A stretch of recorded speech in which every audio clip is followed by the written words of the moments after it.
করবে আমরা ভবিষ্যতে ফিল্ম শুটিং আমরা এগোতে পারবো।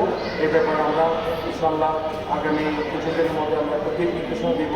বিশেষ করে নেভি একটা বিশাল বড় টিম, পাশাপাশি বাংলাদেশ সেনাবাহিনী, পুলিশ আর অন্যান্য ক্লাব আছে, শ্রমিক ক্লাব যারা অ্যাটেন্ড করেছি, আমি উপভোগ করেছি এবং আমি ব্যক্তিগতভাবে আমি নোট করেছি যার কাকে প্রোভাইড করা যায়। তো আমাদের যে সুযোগটা আছে অ্যাকচুয়ালি পক্ষে কিন্তু অনেক লম্বা হয়ে যাবে, সবাই ক্লান্ত।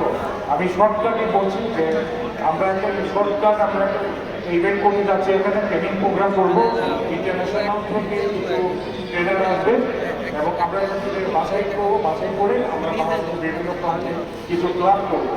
যে আপনাদের সহযোগিতা আমরা সবসময় কাম্য করি এবং আমি আশা করবো আমার মতো অনেকে আপনারা সবাই চিনেন, বাসায় তো সবাইকে চিনেন জানেন, আপনাদের উপদেশ আপনাদের পরামর্শ দিয়ে আমরা খুব খুশি হবো। পরবর্তী জন্য আমরা আরও এগোতে পারি ইনশাল্লাহ। আমরা পরবর্তীতে ভালো কিছু আশা করতে রেখে আজকে আমার বক্তব্য শেষ করছি। পরিশেষে আপনাদের সবাইকে আবারও ধন্যবাদ জানাচ্ছি। পাশাপাশি আজকে অনুষ্ঠান সমাপ্তি ঘোষণা করছি। ধন্যবাদ সবাই।